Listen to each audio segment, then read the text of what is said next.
Holiday, number 1 prospect. Clark, 10th. Job, 11th. 12 is Basalo, and 15 is Mayo. So 5 in the top. 5 of the top 15 prospects in baseball right now you would have, and 3 of them would be on the team next year, or should be at least. Mm-hmm. Holiday, Mayo, and Job. And then you also package that with Green, who's here and is an all-star. And then you've got potentially with, Keith, obviously. You have a foundation. Then. And maybe Gary Carpenter. Maybe Meadows, maybe. Sure. Like you have a foundation. What'd you do it? July 30th. You get all 3. It's on the table 3. at 3:59. You're getting their 3 prospects. Are you doing it? At this point, I would. At this point, I would too, based on what I know about Scott Harris. What's interesting is we got a ticket texter that says, what would Dombrowski do? And you know what Dombrowski would say? No. Dombrowski would say, I'm keeping the proven major leaguers. You keep your lottery tickets. Dombrowski's a guy who's architect the Tigers' 2-way World Series, Red Sox 2-way World Series win, and maybe the Phillies to another World Series win here shortly. But he would also be the guy that could convince whoever it is that is telling, or he would make it so that you could sell to ownership, we have to go get this free agent. We have to go get this guy and pay these individuals. He'd be fascinating to ask, because I would just love to ask him, would you trade Job? You know what? He never traded JV. Right. He loved power arms. Yep. He loved the power but arms. He did trade other highly rated prospects but he never gave up JV. Skubal's going to pitch tonight, albeit he will not start the All-Star game. That's how we got into this conversation. And, of course, the latest trade rumors, the Orioles and the Dodgers gearing up to put together a treasure trove of prospects to offer the Tigers. It is not clear that Scott Harris is interested in trading Tarik Skubal. Coming up next, College Football 25, the early reviews. Are you excited about this game? We want to know if it met your expectations, and whether you got some plans later this week, if this is the game to bring you back to gaming. It's 97-1.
Yesterday was the day. Today may be the day for you, or maybe you're holding out for Friday when everybody else gets it. College Football 25 back.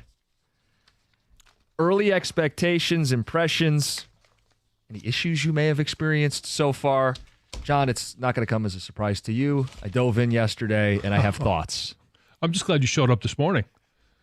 I did. I have no idea what you were doing yesterday. I know what you were probably doing last night, but it's probably the earliest I've ever gotten your prep. Some of that is we knew that the Home Run Derby was really the only thing going on last night. Yeah, and we could fill in later. Yeah, but I got your prep, and I go check right now what time it was sent, because it's very fitting.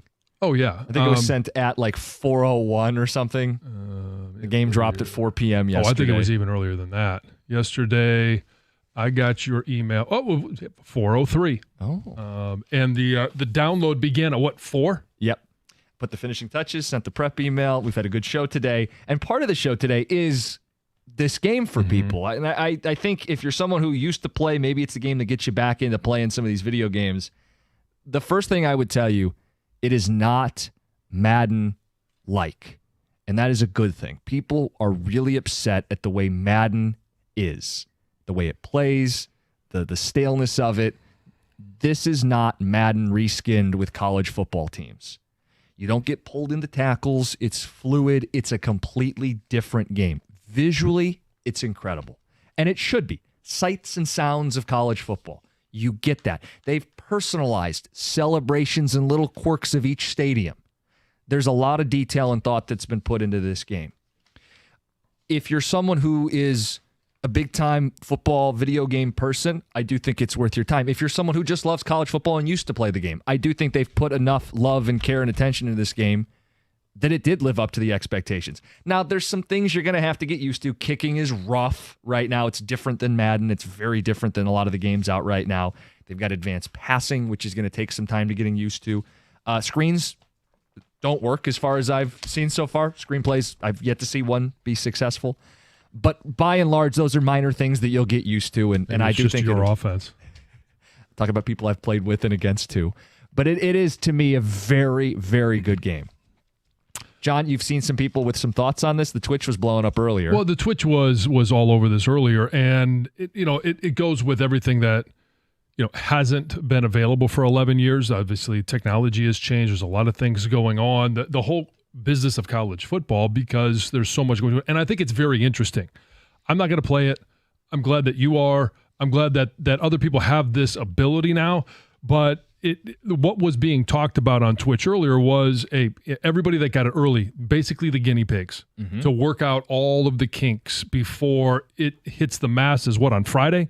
I think it's the 19th. Yeah, for anybody that didn't do the early release. So some of it was there really any value in the early access? Because a lot of people are having problems with not the speed of download, but the server coming from College Football 25's end, EA Sports end. Like, the server was just overloaded. I saw it was like 750,000 people at any one time were playing it yesterday. And it was one of those deals when you first got it at 4 o'clock, you could not go play online. So you got to tinker around and build a playbook, start your offline dynasty, whatever. Right. Some people were talking about, hey, it's 4 hours worth of download because that's their slow internet. Come on. Well, they said they were waiting on the server at EA Sports. I'm just giving you the reports of what's going on. Fine. I'm not arguing server with that. Issues. So I guess I'm going to ask the question: when you play this game, are you playing? Is it housed somewhere else? Like the data of the game is housed somewhere else. What is actually on your? Can you have a closed system? You can. More and more now, though, people are getting digital copies of the game. So you download the game onto your actual hardware. Then you don't have to be on the internet to play it. Now, a lot of the fun features are online, but you don't. Once you've downloaded it, you have the game on your system and through your account if you were to put your account on another system in the future. So there's always a few little hiccups when you first get started. I actually thought, all things considered, it was pretty smooth. I mean, I was able to play online pretty quickly. Mm-hmm. And I think it's one of those deals, too, where it can be as immersive as you want it to be. Like, John, you're not a video game guy. You didn't grow up playing these games. But I was telling you some of this stuff, and even Doug's kid, his kid's rebuilding one of the Sunbelt teams. Like, you can get in and you start customize the visits. Like, I'm in Hawaii, so I can take him and look at the campus lifestyle. It's one of the few selling points we have at Hawaii. But it lets you want to build up your offensive line first, John. That's what you do. You hit the recruiting trail and you target the offensive line. You can make it as customized as you want. You can recycle the conferences. If you're a purist like Doug, you can make it so the old school Big Ten's back. You can put Texas and Oklahoma back in the Big 12 with Nebraska. You can resurrect the Pac-12 and play it out that way if you want. There's going to be the playoff. There's Heisman Trophy. All of it is built into the game. So it is one of those deals, if you love college football, they did it right. Yeah. And that's not saying it's perfect. I'm sure the more people dive into it, the glitches and the little issues will come up. But I've been impressed. Because I am just curious. Are there any glitches in regards to? I mean, you mentioned that like screens aren't successful. Nobody really cares, right? But is there anything else in regards to the operating of the controller? Of hey, this is it's the first rollout, and by the time Friday comes around, they're going to have any of these. Like, you are literally the guinea pigs of, is this going to operate? Because on Friday, if they were having server issues now, look out, because it's only going to multiply. They're coming. When the downloads and the users go up significantly. Yeah. No, I haven't seen anything that's like a red flag at this point. And that's good. The way it always works, though, there will be people who play this game online religiously that'll find broken plays. They'll find 3 or 4 plays that work against any coverage, or if, it's got routes for man and zone and no one can stop them. And then there's always a correction and people figure stuff out the more you play it. Yeah. But nothing where like you're running code.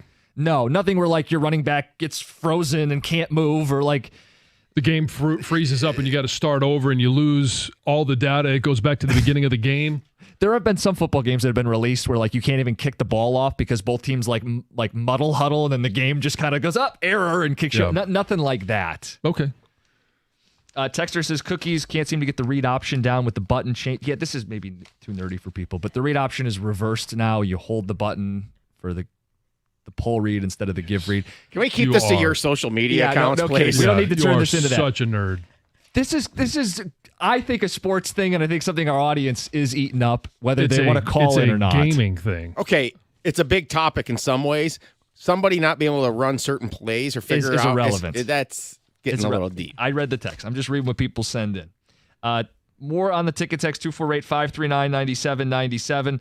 It says recruiting is making me want to break virtual rules to bring in the better players. How do I get all the good players? Well, can't you make your own rules? I mean, you're designing your own version of college football. That's right. You go target those 5-star players and bring them to Arkansas State. Whatever you got to do. I got one random. Can you have scandals in this game? No. Oh, so like you're running your program, everything's clean, and all of a sudden something you didn't even know about comes out of nowhere and starts to cause shambles, and you're in crisis management mode. That would be fantastic. That would be. Listen, the more these games grow, I have no idea what they're capable of. All right, let's get to Heather with the news. Is this a video game? You know how now people watch people playing video games? Oh, I'm sure somebody's going to watch people sit and watch somebody play this game? Sure. Oh, yeah. People are going to watch streamers play this game. Absolutely. I don't understand that. I can get like you like to play. That's fun. Cool. Right. Play a video game. But I don't get the watching of somebody else playing a video game. It's younger than me. I don't get that one. People love to watch. Oh, come on, John. Well, here's the news. An armed suspect is on the loose after allegedly robbing a hotel in Brighton early Monday morning. The employee at the Hampton Inn Suites reported the robbery right around 1:20 a.m., and they say the suspect allegedly walked into the hotel and went into the bathroom and then left, and then came back a short time later and had a weapon with them, was wearing a mask, walked behind the front desk, opened the cash drawer, took the money, and left. Obviously, police arrived. They secured a perimeter, but they were not able to find him. They say it still remains under investigation. Did you guys hear a sonic boom yesterday? No, I heard this news story, but I kept thinking I might hear something, but no. I heard nothing. There was a message from Ohio National Guard's 180th Fighter Wing that warned that it was going to conduct this functional flight check sometime between 1:30 and 3:30 p.m. And that could have created this sonic boom, which is this really loud explosive noise caused by the shockwave from an aircraft traveling faster than the speed of sound. I didn't hear it, but I guess they did this testing last month, and residents in multiple areas of Southeast Michigan heard the boom, and some even said that their windows were like shaking, rattling from it. No, I'd love to hear it. I think it would be cool too. Yeah. No, the only thing I heard were the storms in the night. Oh, they woke me up again. They interrupt your game. I was asleep, John. He was wide awake playing. Yes, No, but it sounded like did someone knock down a tree? The power! Don't let the power go out! What am I going to do? I need a generator for my game. Is that how I sound, John? Don't answer that. Don't answer that. I got to bring the story up one more time. Country singer Ingrid Andress. She just basically butchered the national anthem at the Home Run Derby last night, and her performance, I would say, is getting more attention than the actual event because it was just so bad. Here's a little snippet of it.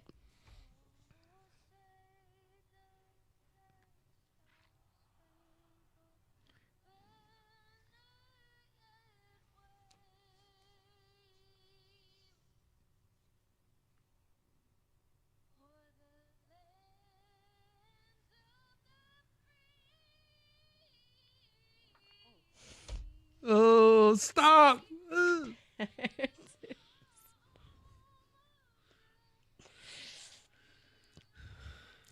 It's real bad.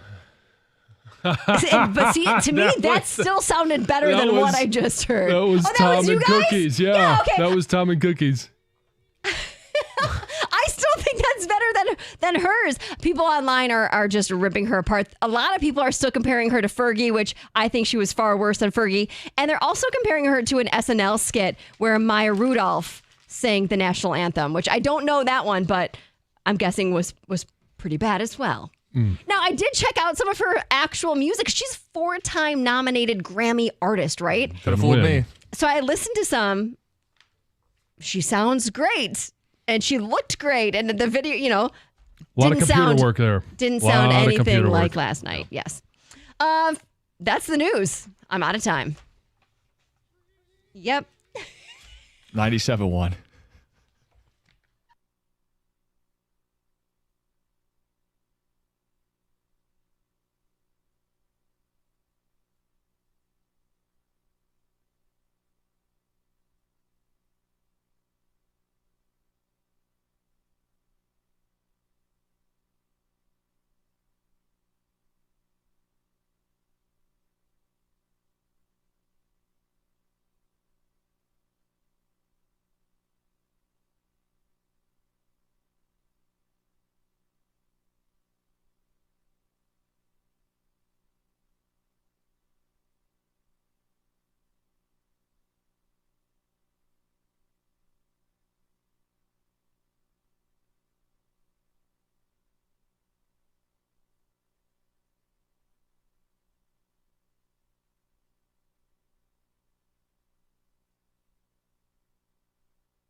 We have some ticket texts about the national anthem, and we have some theories. Ooh, conspiracy? Yeah, you could say that. Wow. Texter says, my guess is she did it on purpose for publicity. Gosh, I don't know about that. Didn't you say she has a new song out? Yes, it was the same day she released a new single. We have another texter who says they saw her open for Keith Urban at Pine Knob, and she sounded really good live, so they are surprised. It's Larry in Royal Oak, lending more to the idea that this was staged. I listened to one of her songs, and it sounded great. I know it's auto-corrected a little bit as well, but it sounded very good. I liked it. She's a great singer. So to recap, Grammy nominated 4 times. Sounds good when you play her music. Yep. Sounds good live, at least according to Larry in Royal Oak. And the new song hits at a time where everyone's going to be Googling her name because more people have heard that than watched the Home Run Derby. Agreed. Sure, yeah. I mean, do you buy the theory? No, I don't think she threw it. I don't either. I think, you're not going to go on national TV and sound like that on purpose. And that lives on forever, right? That's on the internet. It's never going away. But, okay. Now that someone said this, I'm taking it a little more seriously. Can we play the ending again? The way she stretches out free feels incredibly intentional and forced. No.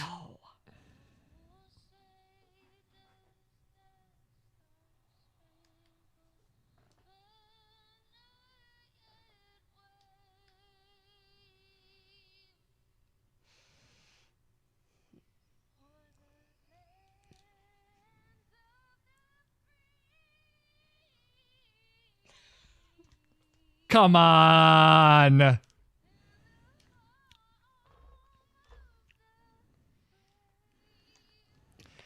I'm not typically tinfoil guy, but that's extended like 3 times over with different inflection. Style. That's her style. Yeah. She was planning on running that note or that word that long and trying to show off her voice.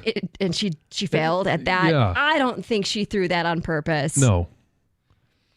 She just that bad, huh? I don't think she's that bad. Something was off. It's almost a compliment if I tell her that she threw it, because that means that's not really who she is as an artist. But maybe it is, because I thought that was when we played it to start the show today, and we did the comparison with like Carl Lewis and like people who aren't singers. They sounded better. It doesn't add up. It doesn't make sense. Tom, do you buy this theory at all? No, because I tend to not believe most conspiracy theories. That's probably smart. One thing that does happen with these, especially now, versus like when Carl Lewis did it, I'm not so sure. They do rehearsals, especially when it's like a professional singer. I'm having a tough time believing she rehearsed it this way.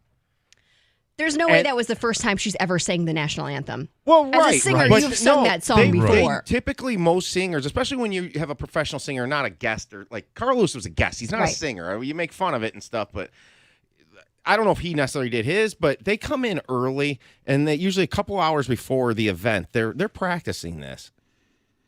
And I just don't get how that could have gone. Like, she practiced that way, and not one person would say, maybe you do this. Yeah, whenever I've been at games, and this happened, whether it was Houston for the national championship game, it was at the Rose Bowl, they do come out and they practice the national anthem, and it is because they want to get a feel for the acoustics. Now, it all changes when people are in there, but they want to get a feel for, listening to their earpiece, the feedback, all of that stuff before they actually perform. And so Doug and I have actually sat there before, listened to some of these versions of national anthems, and they'll do different parts, and then they'll always finish with the entire song. So, I mean, I don't know. And I did look up her dad, Brad Andrus, was, and I don't know if he still is, doesn't say where he's at right now, but 19 years of experience as a baseball coach specializing in strength and conditioning. He was at the University of Michigan.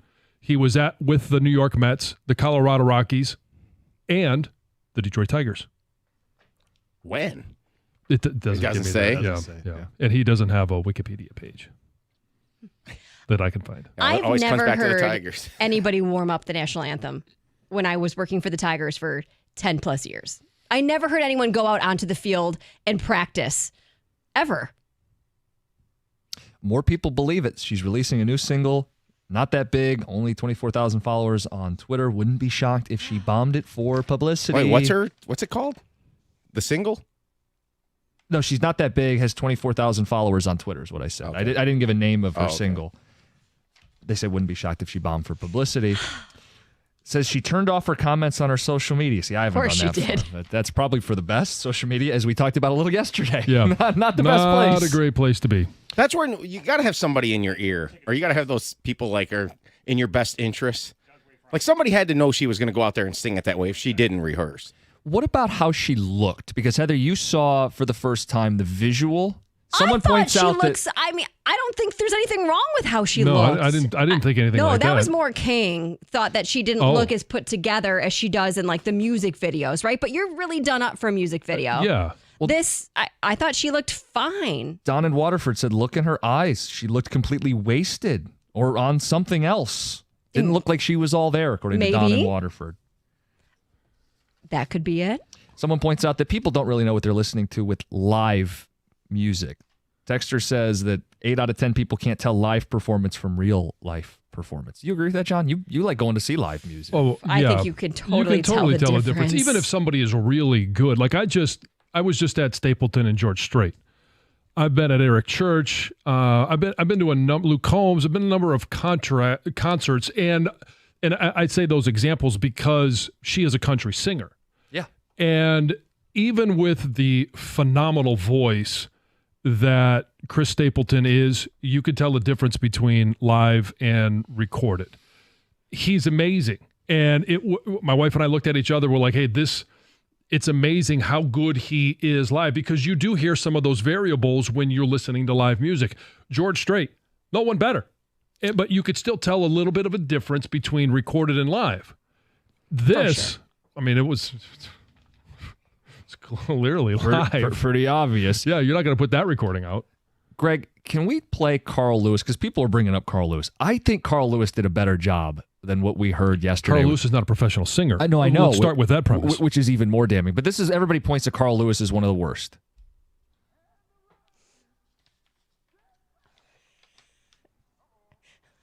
Little humility. There we go.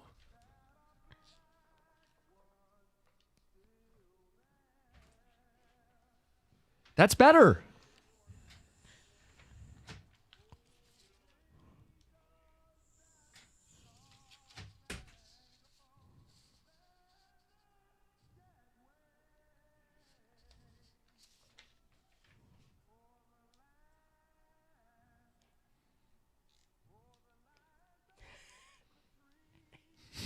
Nice freestyle a little bit.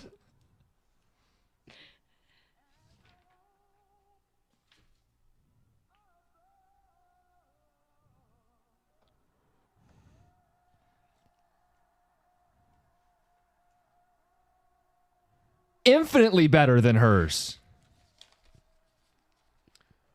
Agree? Yeah. No one's giving him a recording contract. But much better than hers. Yeah.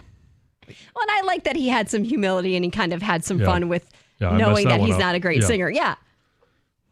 And we're not going to sit here and compare it to the greatest of all time, right? I mean, and so we could sit here and have that debate of who sung the greatest national anthem. I think it was actually Stapleton.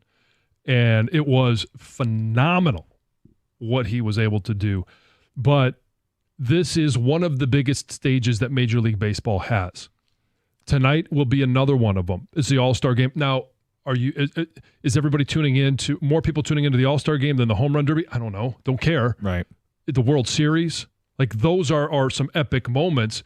Certainly more people were tuning in last night to the Home Run Derby than were tuning in to a lot of different regional broadcasts. I don't want to gloss over something. I know you don't want to debate this. You think Stapleton the best? Because I think Whitney Houston is considered like the best rendition, right? She was phenomenal. I lean different more style, towards different style, and I could listen to her national anthem all day long. I could listen to Stapleton's all day long. I just preferred his. John and Utica, quick note on this. You're on 97.1.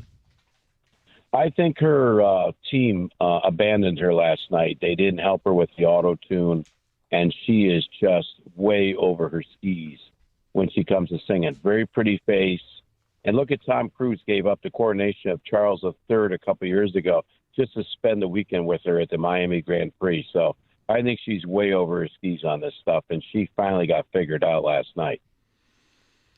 A lot of what she did, too, was try and put her own style into it. And we could talk about, I think, I'm breaking news here, much more of a traditionalist, and I think that you should sing the national anthem a certain way. But when you have individuals that try and do certain things with the national anthem, to me, it just doesn't go over well. She tried to put her style on it, and it didn't go over well. Clearly.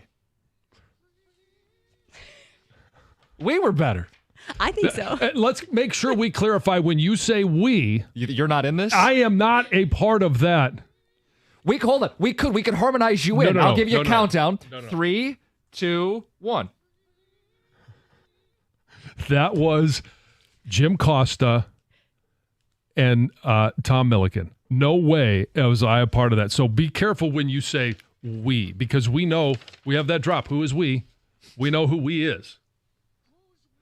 We are a team. This is us. And you're going to hear that That's a anytime show. like somebody offers something free, whether it be tickets or wings at a restaurant in some read or something. Like a holiday. They're going to be what? Yeah, they are going to be. All right, 97-1. Hey, why not dive into the best pool in history? That's Stadium Swim, located at Circa Resort and Casino. Catch all the biggest games at a viewing experience built for sports fans. You can chill in one of the 6 pools on 3 different levels for a perfect view of the massive 40-foot-tall, high-definition screen. That's Stadium Swim. It's America's favorite place to watch your football games, baseball, home run derby, whatever you want. They've got swim-up bars, Insta-ready selfie walls, and one nonstop party. Score your perfect game day spot with cozy daybeds, private cabanas, or grab a lounge at the center of the action. You can reserve your spot today. It's 365 days of sports poolside, located at Circa Resort and Casino in downtown Las Vegas on Fremont Street. Stadium Swim, all sports, all seasons. Book your spot today at circalasvegas.com.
National Anthem ticket text. You want some of them? Yeah, let's go. Here we go. The question was, did she take a dive? Was it on purpose? I'm not normally a conspiracy person, but it kind of adds up. No. Texter says, listen to T-Pain's rendition. It was amazing. And no, he didn't use auto-tune. T-Pain? T-Pain. Oh.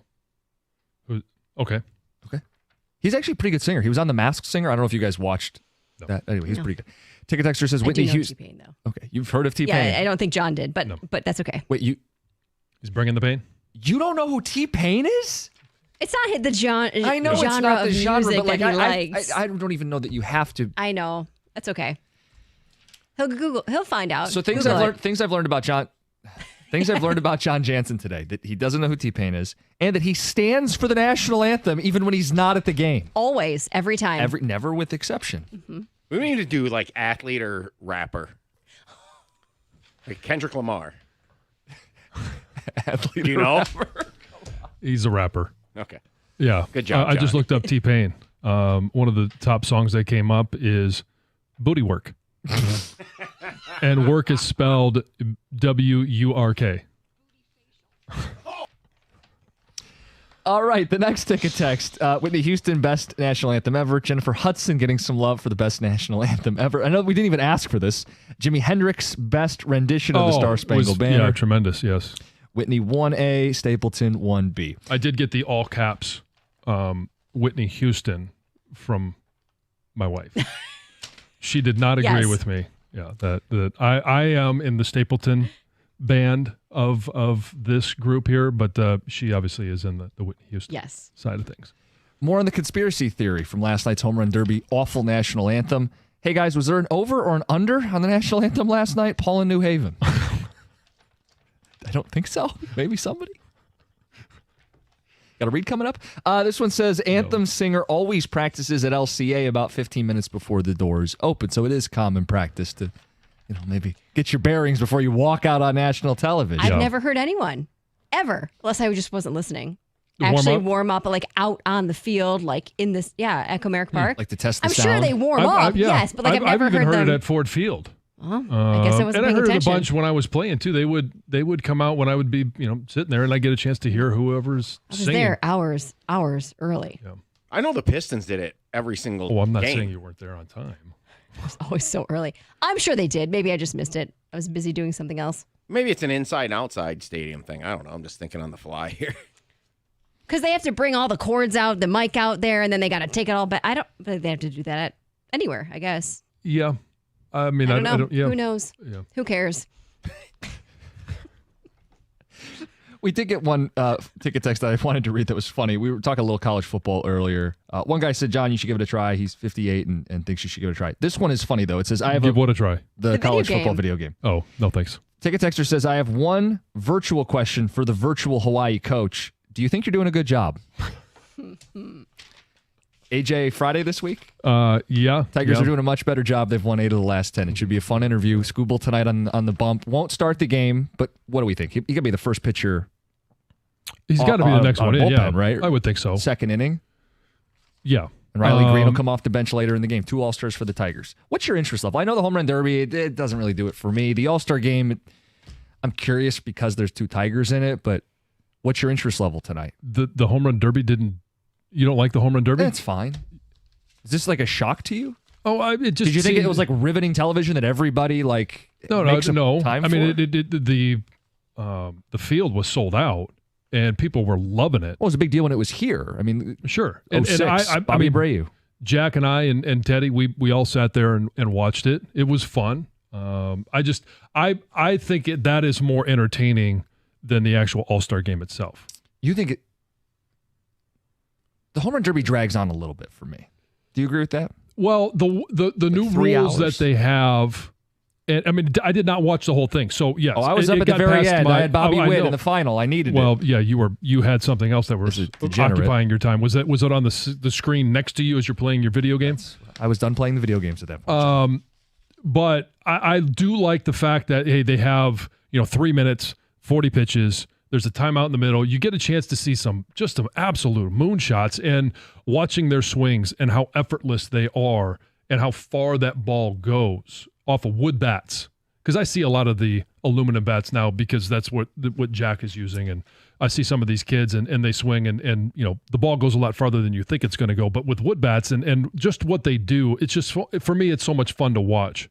You got to muscle it. I mean, it's a lot harder with the wood bat. Not the ping, ping. Well, yeah, but it didn't look like these guys, because their swing is so sweet, that it didn't look like they were muscling it. That's my point. No, but you do see, like, even Bobby Witt near the end, it's like, and I know he's stands taller in his stance, but you wonder about the legs. How much of it's just upper body at that point at the end of the night where you're like, whatever I can do, pull field only. We're going out to the left field exclusively. I'll watch a little bit of the game tonight. I'll probably watch up until we get a chance to see Skubal, as long as he's one of the, I think he should be, in the second inning. He should come in right after Burns. You see Skubal, and at that point, I'll probably, move on. Done. But I may be wrong on this. Skubal's not starting the All-Star game. The last Tiger to start the All-Star game was Verlander. And didn't he serve up? Doug, do you remember this right? I think he got hit hard. Yeah, I think, wasn't he trying to throw it like through the backstop? Yeah. He was trying to see how high he could get on the radar gun, which, sure, it's the All-Star game. Do whatever you want to do. But that's when it still counted. That's when you were playing for World Series home field. What's funny about it is I went into yesterday, I'm like, who cares? And then I heard the quotes as to why he picked Burns over Skubal, and then I started to get a little mad. I'm like, that doesn't make any sense. Thank you. But at the end of the day, it's not that big an issue. yeah, I didn't think it was that big. I was a little disappointed, but hey, it is what it is. Yep. Probably matters to the player. Yeah. Sure. What's the plan today for you? Well, there's a lot of the Skubal talk is really interesting, as it sounds like whether people like it or not, you're going to hear a lot of Skubal trade talk. And we do have a question for the Tiger fans. We'll kind of lay out what's on the line here if they decide to make a move like that.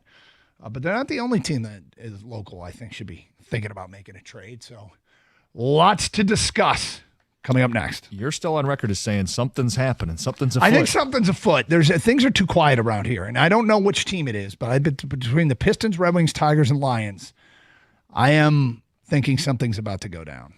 It's Doug Karsh. He's next. Hunch. He's got a hunch. It's 97.1.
All right, welcome to the Karsh and Anderson program here on 97.1 The Ticket. Doug Karsh, Gator out today.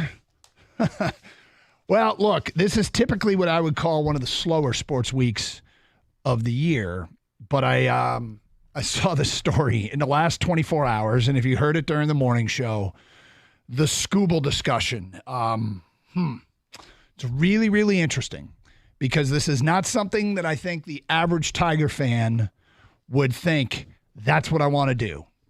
Who is the best player we've seen for the Tigers the last I don't know, decade-ish? Who has been the most dominant pitcher that they have had since Verlander? Who is the guy that they have drafted and developed? Who is the guy that it feels like you're building around? Who is the guy that could win the Cy Young? Who is the guy that's got a legitimate argument to be the starter at the All-Star game? Who's the guy that you want to buy tickets to go see every 5 days? Yeah, trade that guy. I think it makes a lot of people bristle. A lot of people bristle when they hear that discussion. But why would you do it? Why would you do it? Well, it's to try to get the team to a better place. And if it's not going to happen in the next 35 minutes, if it's not going to happen in the next year, if it's not going to happen in the next 2 years, you are cashing in a current commodity for future commodities.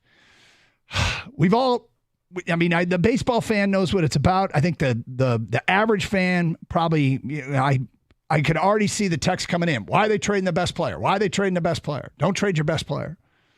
I don't understand this. Well, it's whether or not you can build a timeline quick enough that you can win with that best player, or can you load up on really good players?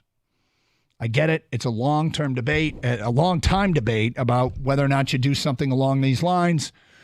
And we'll kind of lay it out, because the organizations that are allegedly going to bid on Skubal are two teams that are known to get aggressive. They do have young players.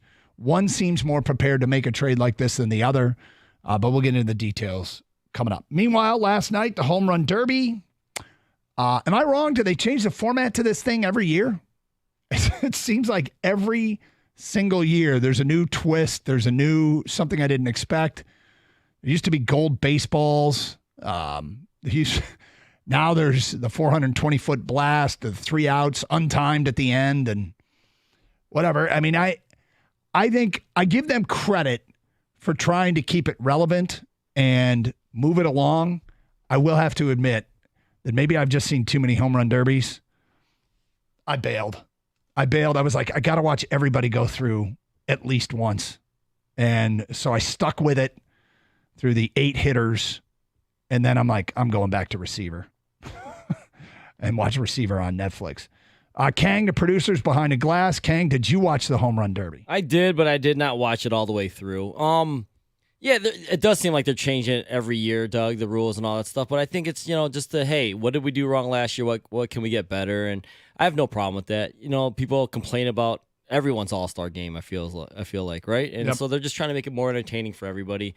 And you've watched a ton of these, so yeah, it gets old, but I kind of start to think about maybe the younger audience. They've only watched so many of these. I think it's still cool to see the best players in the league get together and compete for something. And they have $1 million prize for the winner. Second place is $750K, so I think that's pretty cool. Yeah, I'm certainly not mad about. Yeah, I get it. I mean, I think I've changed more than the event. You can only watch. I feel like you can only watch so many home run derbies. Sure. And you think you've hit your limit, Doug? I think I might have hit my limit. I literally was forcing myself to watch it last night. I was like, I have to watch everybody go. And I'm just as fat. I know this is weird. Did you find yourself paying attention to the guys who were throwing the BP? Like, they all have different styles, the pitchers that are throwing the BP. Yeah, I actually do notice that, because I feel like, I don't know if I've told you this before, I feel like I'd be the perfect home run derby pitcher. Do you? I think people would just be hitting cannons off of me. Like, I can throw meatballs like nobody's business. Well, it's there's a technique, Doug. There is definitely a technique. I'm not a great BP thrower. People I think know I coach baseball, but for my son's team. But the other guy I coach with, the kids on the team call him the Black Mamba of batting practice. They think he gets in a zone and he's unstoppable, just grooving him right down the middle. He's a lefty, grooving him right down the middle, and it does feel like a bit of it's an art form to throw batting practice. You want me to throw for you? You want to come out and throw for our team? Yeah. We're in South Bend this weekend. You free? You want to come down to Notre Dame? Is that in Macomb County? No. I wish I knew that. I would have had you. We do have some games, and we had some games in your neck of the woods. I would would have been glad to have you throw BP. But the BP part of it, like since you pay attention, I almost feel like that guy deserves as much credit as the hitter. He absolutely does. He's a huge part of the formula for these guys able to get in these home runs and launch angles and everything. Mm-hmm. You have to have big trust in that guy who's throwing to you. Yep. And the consistency of putting the baseball in the same place. Mm-hmm. Like showing the ball before you throw it, because you don't want any deception or anything like that. I mean, there's a lot to it. Yeah. Yeah. Well, anyway, the Derby, I mean, if you loved it, that's great. And again, there's nothing wrong with it. I don't think they should get rid of the event. I'm not complaining about the event. I think I'm complaining about me. I've just changed. I can't. The home run derby, the thrill is gone. Maybe it's an easy way to put it for me. But hey, if you loved it, great. All right, so the Skubal stuff. He's not starting an All-Star game. I don't particularly care, although when I read the quotes, I got a little bit worked up. But in the last 24 hours, there's been more writing from outside of Detroit about a trade market. More discussion. And I guess it should come as no surprise, right? So Skubal goes to the All-Star game. All the Major League Baseball writers descend upon one place, and they're all, going to talk to all the players involved. And this is a time that is, somewhat combustible for news. So we shouldn't be surprised. John Heyman was writing about Skubal's possible trade value. Jeff Passan of ESPN kind of downplayed the possibility. But in the last 24 hours, Tom Verducci of Sports Illustrated reporting that the Orioles and the Dodgers are putting together trade packages to entice the Tigers. Now, we know they have Jack Flaherty to trade, and that is a debate that even yesterday I was surprised because of the winning streak leading into the All-Star game that people were hesitant. We got tons of feedback about not trading Jack Flaherty. I can only imagine, Kang, that the early feedback is, what are you talking about? Don't trade Skubal. I'm going to guess that that's what we're getting. But we're going to present a scenario for you, and we wonder if you will still feel that way. Because Baltimore's system loaded. The Dodgers' system not quite as loaded, but that's a historically aggressive organization.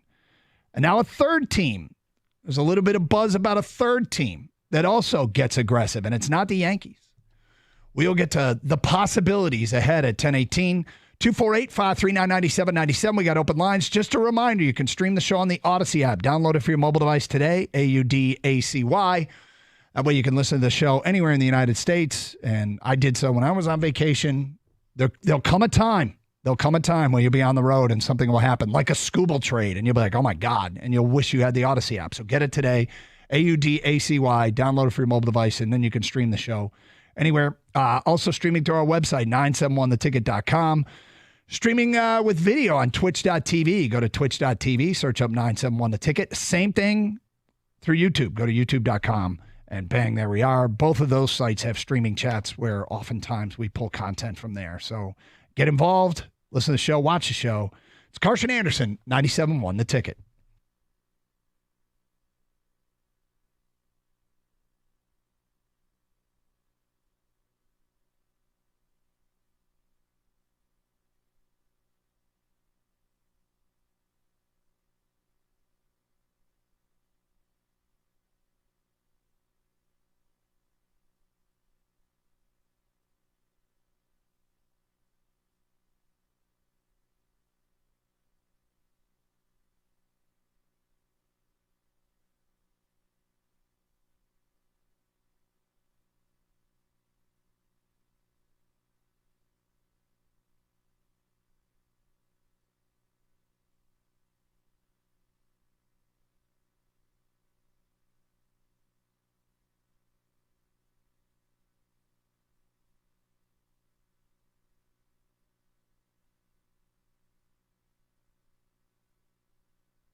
All right, Gator out today. It's the Carson Anderson program, but things are afoot in Major League Baseball. And I guess we should have anticipated this a little bit with the baseball world descending upon the All-Star game. And then you get writing and you get writers together and they start exchanging ideas. And the next thing you know, Sports Illustrated's writing about two teams in particular, sources indicating to Tom Verducci that the Baltimore Orioles and the LA Dodgers are putting together trade packages to entice the Tigers to deal Tarik Skubal.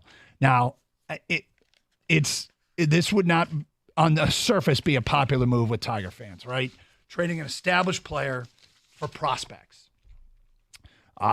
Some of the highlights from this story. I will read some of what Verducci wrote. Dodgers and Orioles have the same name atop their shopping list. Left-handed ace Tarik Skubal of the Tigers. Sources from the Dodgers and Orioles confirmed they are interested in putting together packages loaded. It's a key word there. Loaded with top prospects for Skubal. Story goes on to later say Scott Harris believes the Tigers have a developing pitching core that is the center of the team's rebuild and does not want to disrupt it, according to a source familiar with his thinking. The source said it's doubtful the Tigers move Skubal, but added everything has a price. So, the big decision, according to Verducci, with the Tigers is, quote, how soon does Harris believe the Tigers can contend for a championship with the talent they have on hand, and how tempting do the packages from L.A. and Baltimore get? Later in the story, says, imagine Harris stoking a bidding war between the Dodgers and Orioles. And I want to imagine just that. And let's imagine just that. Because Baltimore is loaded.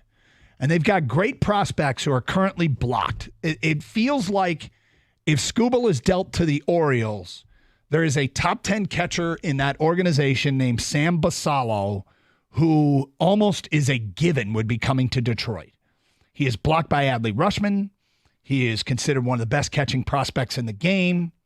They also have Kobe Mayo, who's hitting .309 with 22 home runs in the minors, a corner infielder. And that is at their All-Star break. There is some other speculation that they might be able to get an outfielder named Dylan Beavers, who's outside the top 100 in the game, but is one of the top 10 prospects in the Orioles organization. Kang, you even threw in the Jackson Holiday possibility. That's right. Wow me. Load up. That's what I want. If the Tigers are saying wow me, and if the sources are correct that the Dodgers and Orioles are looking to give the Tigers a loaded return, loaded with prospects, okay, let's talk about that. Could they get Jackson Holiday and Sam Basallo? Jackson Holiday, who had a cup of coffee, has been called up already and had a few at-bats with the Orioles and is back down doing just fine at AAA. Was considered the number one prospect in the game for a while. Basallo, a top 10 prospect. Is that wowing you? Yes. I mean, I'm not in love with trading the best player on the team, no matter what the team is here locally, all right? So with the Tigers, it's Skubal. Yeah, at first thought, you're like, why would you trade your best player? Because of the return. It sounds like the perfect storm, almost the perfect storm might be happening here when you have two teams. You have the Dodgers and Orioles gearing up for an offer to the Tigers. Now, the Orioles have a lot more prospects and players that are ready to offer. But the Dodgers, I mean, they will overpay for almost anything. I mean, so whatever, I don't know what you can squeeze out of Dodgers. Maybe they take on Javi Baez's contract as well. I don't know, but you need another team to help, push. You need a bidding war, and that's what I see happening here. Skubal has 2 years left of control under his contract after this year. That is part of the reason why you are getting the Godfather deal in return. This is why I'm asking for Jackson Holiday. This is why I'm asking for the world, because it is going to take a ridiculous deal for me to move Skubal. But if that deal is offered up, thank you for your service, Tarik. Yeah, Yeah, the Dodgers have top 50 prospects. They're not quite as loaded but there is a player I would go after. They're not quite as loaded as the Orioles, but they got a catcher first baseman named Dalton Rushing, sitting .266 with 10 home runs at Double-A ball. They got a high A outfielder named Josue DePaula, a 19-year-old with speed, power, and draws walks. He's a top 100 prospect. And they got a major league level player that they're not going to want to give up. But They just called up a 23-year-old outfielder named Andy Pages, who hits .257 with 8 home runs as a rookie. And there's no way they're going to want to give him up. He's playing every day for them. But they're going to get Jason Hayward back. They're going to get Mookie Betts back. They're going to get Max Muncy back. And only Hayward and them are outfielders to replace Pages. But we're talking about giving up Tarik Skubal here. So, yeah, a 23-year-old outfielder with a ton of promise that's contributing to a team. If the Dodgers aren't interested, basically, if Baltimore's not interested in moving Jackson Holliday, and the Dodgers aren't interested in moving Pages, and in both of their cases, then it's easy. You just say no and keep Skubal. But here's the crux of what I want to ask people and what I want to get the average fan's opinion on. I'll start with this. I have no reason to believe that the guy that's running the Tigers right now, Scott Harris, is an idiot. No reason to believe that. He may be, but there's no evidence. There's no reason to think that he's an idiot. So let's assume that he is operating this team from a level of competency, okay? And that if you move Skubal, who I can't imagine a player in Major League Baseball having a higher price tag, a tradable player. There'd be, if you're trying to trade Ohtani, right? But I'm talking about a tradable player. This is a tradable player with checks all the boxes of the wow return. If you trade Skubal and the response in the game is, wow, they got a lot. How do you feel about it? Because I don't think Harris would sell him for anything other than the Godfather wow me deal. And if the return is wow, the Tigers have set themselves up for the future. How do you feel? Skubal's gone, but I'm thinking that's 2 high-end prospects that you're penning in to be everyday position players next year, maybe even this year. And then maybe even something else, like a low A, high ceiling prospect. If you get that kind of wow return, are you okay with it? And if what I just described for you isn't a wow return, fine. Think about what would be. Would you be okay with it? Yeah, I think the key you mentioned there is these are MLB ready prospects. These aren't prospects that you're waiting, 3-4 years for. And those couple of those guys might get thrown in on the deal, like you said, but for the most part, the bulk of the Godfather deal that you're asking for in return are guys that are pretty much ready to come play now. How else do you replenish the system? How else do you get all these young players? Is if you have a piece like Tarik Skubal to trade. Tigers have that. Like I said, I hate to trade away the best player on the team, but you got to find a way to get this rebuild started. And it's still a team sport in the end. You need players, not just a player. 248-539-9797. Fresh reporting today from Tom Verducci that the Orioles and Dodgers are loading up trade offers for the Detroit Tigers to try and get Tarik Skubal. The only way they're going to deal him, people, is if they're getting a wow return. Now, if we find out, and it is possible that Scott Harris isn't really adept at his job, and I'm gonna assume, I don't want to assume that either. But I do feel like the only way you move that guy is for a wow return. If they get, high-end prospects back, multiple, are you okay with it? 248-539-9797. Yesterday, we had people tapping the brakes on trading Jack Flaherty. What about Skubal? We'll get to your phone calls and feedback coming up. It's Carson Anderson, Open Lines, 97.1 The Ticket.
Doug Carskater out today. All right, a lot of feedback coming in on the Skubal discussion. Tom Verducci with a story today about the Orioles and the Dodgers. There might be a third team that gets involved here. We'll get to that coming up.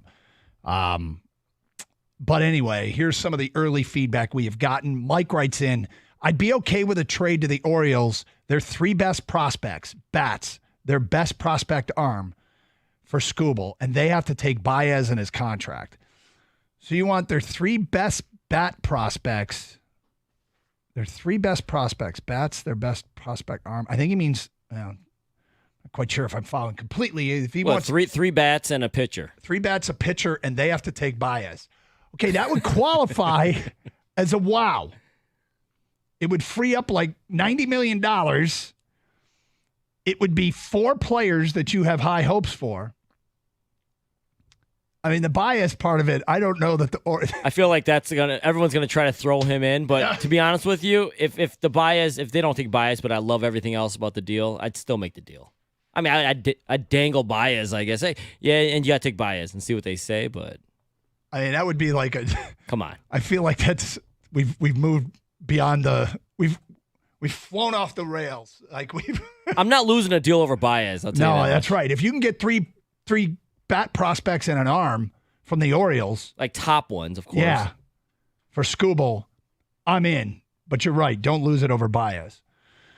Next text. Trading Skubal fits Scott Harris's timeline of prolonging this rebuild another year and a half to 2 years, evident by the high school players drafted. Sprinkle in some of Avila's picks, some traded for Harris guys. He's building for 2026 and a 10 to 15 year run. So I can get on board with this texter just sent, and I can get on board and endorse this plan. There's one critical piece of information missing, and that I don't know yet. And that is, does Scott Harris know what the hell he's doing? If Scott Harris is the Brad Holmes of the Tigers, then I'm on board with it. I suppose if the Tigers hired him when he sold his vision for the organization, they believe in what he's doing. So if he's got this prolonged rebuild to start winning in a few years, and he thinks he's loading up the organization for a 10 to 15 year run. I mean, 10 to 15. I don't think you're ever planning 15 years down the road, but you could be planning 5, 6, 7 years down the road. If he knows what he's doing, great. But that's the leap of faith that we have to take that's uncomfortable. Next text. Have we learned nothing from the Lions? Trade your best player, spark the team with young talent. If the package is good, do it. That's from Jared. Okay, so Jared is talking about the Stafford trade and how that jump-started the Lions. And there is absolutely, I mean, that's one way to do it. There's other ways to do it, but that's one way to do it. Baseball and football, it's kind of a dangerous game, I think, to cross over and say that, because it worked in one sport, it doesn't work, it can work in the other. You're absolutely right about, two different sports, but the one thing similar is they're both team sports. Yeah. And that's my point earlier, is you need players, plural, not just one player. And now in football, the quarterback is a huge difference maker. In baseball, I think you still need a pitching staff. It's great to have an ace, don't get me wrong, but the guy only goes out there every 5 days. It feels like having a staff is the equivalent of having a quarterback. There you go. Trading Skubal is ridiculous. We have one of the best pitching staffs in baseball and a few young pieces in Green, Keith, and Carpenter. All we need is 2 or 3 bats. It's time for Illich to spend the money in the offseason, and we'll have a top contending team next year. Why gamble on the 3 or 4 prospects we get for Skubal? Well, I mean, that's the other side of it. And if they keep Skubal, that's the plan. Green, Keith, Carpenter, maybe a Perez, maybe a Justin Henry Malloy, maybe, just maybe, one of those guys. But it is interesting to see how much of a difference it makes just by the emergence of Colt Keith, what it's done for the offense. All right, 248-539-9797. We've got open lines. Let's get to your phone calls. We go to Alex here on 97 on the ticket. What's up, Alex? Hey, Doug. How's it going? Doing good. Hey, so I wanted to touch on the home run derby, if that's all right. I know you started with that. I watched the full thing through, and my big takeaway was I think ESPN really does a poor job with the overall broadcast and I guess marketing the game as well. But I just have an issue with guys like Carl Ravitch and Tim Kirchin who have been there, it feels like 20 years, and they're really not adding anything. It felt like half the time they didn't even understand the rules with the bonus outs and how far you had to hit it.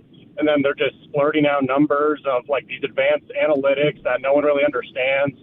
And I just feel like they're not really making it an enjoyable watch for the audience, and it's kind of a fundamental problem that ESPN has. Did you happen to flip over to the StatCast version they had on ESPN2? I did not. Yeah, I don't know if that was any better. That was more of the analytics stuff. Yeah, I mean, could they put like a Charles Barkley type personality on there? Do we want? You're looking for somebody that's going to be more of a hype man, I guess, than a baseball guy? I think that would be nice because I feel like they're just all baseball guys and they've been around for so long. I just feel like they're kind of past their expiration day. I mean, you see it with the NHL with the studio and bringing on Biz Nasty and things like that.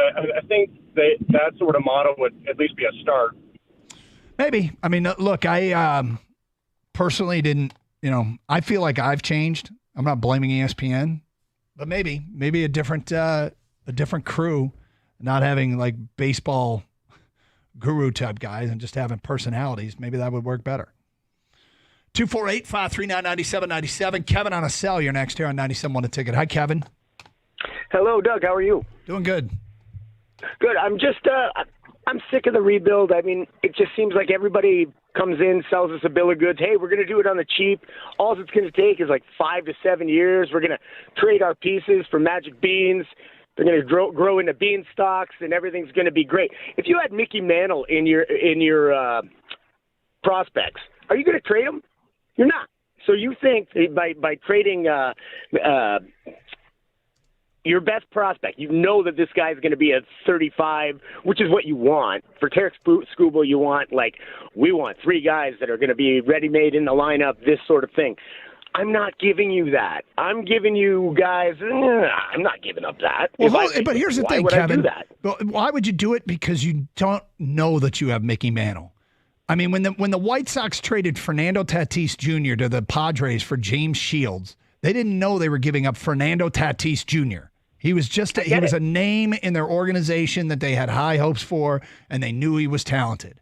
And it turned out So you're going to give up 3 maybes for a Cy Young Award winner. Well, I mean, I think that's bad business. You're giving up a maybe Cy Young Award winner for what you hope will be multiple players that can contribute for you, and they are. Well, we've been doing a lot of hope in Spencer Torkelson. It was a hope. Hey, he was a 1-1. We're dealing a lot of hope, and every time we get somebody who's solid out of our hopes and dreams that we've been getting over the years, we spin them off for more hope. So, and it's a bad product. Okay, but Brad Holmes sold draft picks to us, right? And they worked out. And if Scott Harris knows what he's doing, and I don't know that he does, let me be clear on that. But I think we have to give him a shot, don't we, to prove that he's capable at this job at identifying players and bringing them in? You know who was capable? Dave Dombrowski. He was very capable, and we fired him.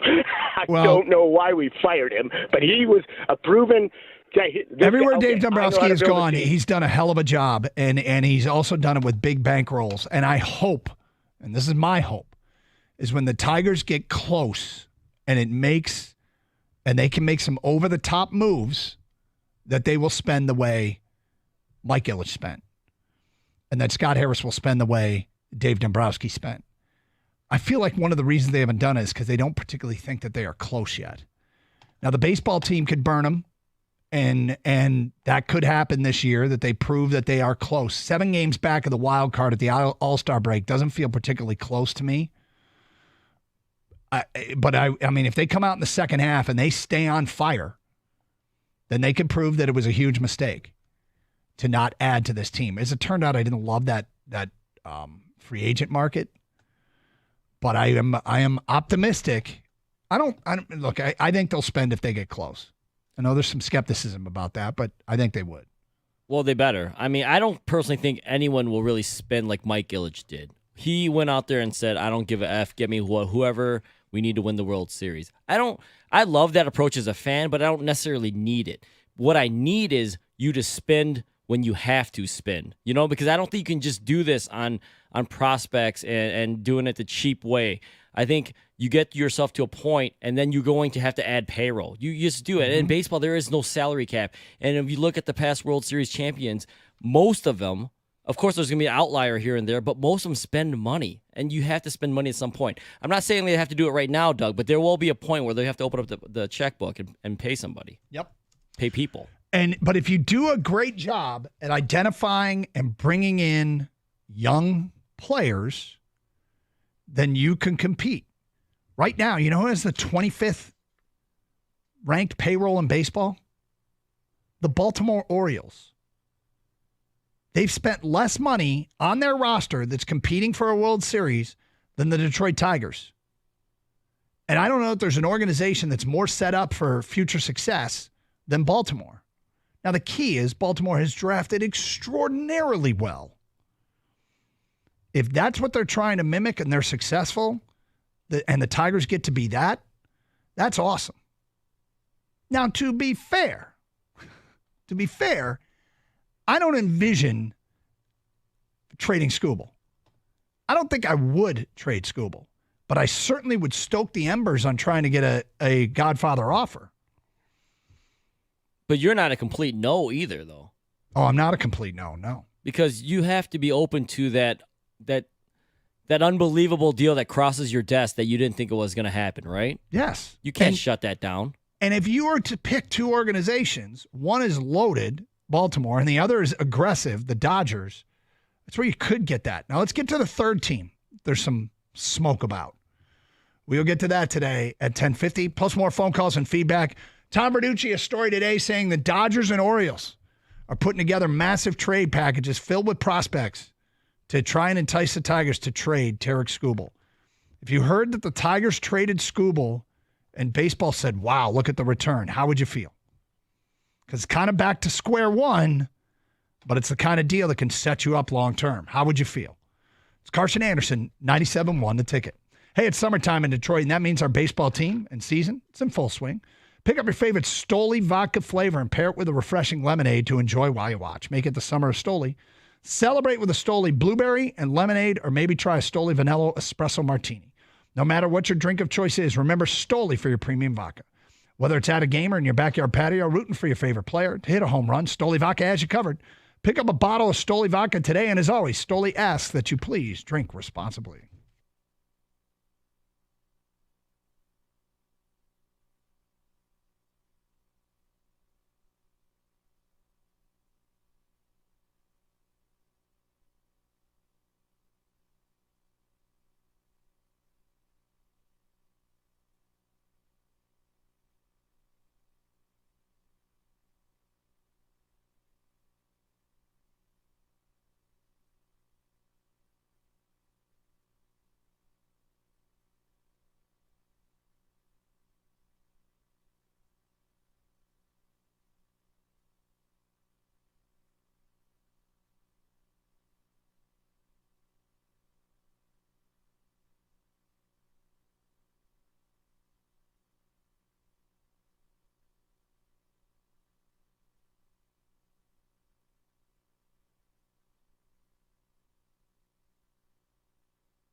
All right, Doug Karskater out today reacting to this report that Tom Bernucci had on Sports Illustrated. In the last 24 hours, the Orioles and Dodgers are putting together trade packages to entice the Tigers.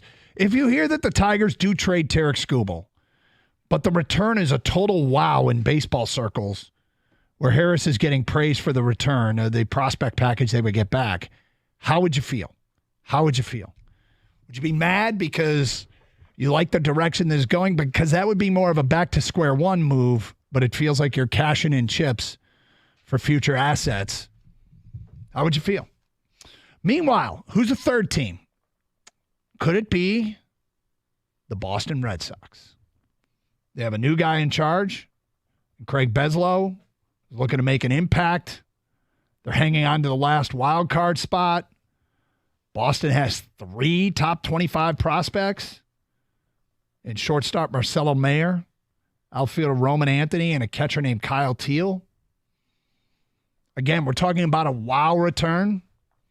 Could you get a couple of those and more? And I feel like in the Red Sox case, there's always a little bit of ego to try and stay ahead of the Yankees. So could the Red Sox, I think Baltimore, you've got an organization that hasn't played in a World Series since, I believe, 1983, that has been building for this kind of run. Now they're there. They feel like they really, that's a starving organization that has a chance to score big. You got a Dodger team that's traditionally aggressive, and now you got a Red Sox team that's always trying to stay one step ahead of the Yankees that has top prospects. There could be a little smoke out of Boston with a new guy in charge looking to make a splash. Bring it on. More bidders. Basic economics, supply and demand. If the demand is there, could Scott Harris get the Godfather offer? Yeah, I'm not shopping Skubal, but I'm not shutting down. I'm not taking calls either. The phone rings, I pick it up, right? I mean, you don't have to shop Tarik Skubal. Everyone knows the situation. Mm-hmm. Everyone knows he's got 2 more years after this year. Everyone knows he's a potential Cy Young winner. People will call because that's what happens at near the trade deadline with teams that are looking to move ahead and get, and stack up for the playoffs. They're going to call and let them call. Like I said, I'm not shopping them, but these are you have to listen, right? At this point, they don't even need to shop him because teams, whether he's available or not, he's too good for contending teams not to inquire. Scott Harris doesn't have to do anything to market Tarik Skubal.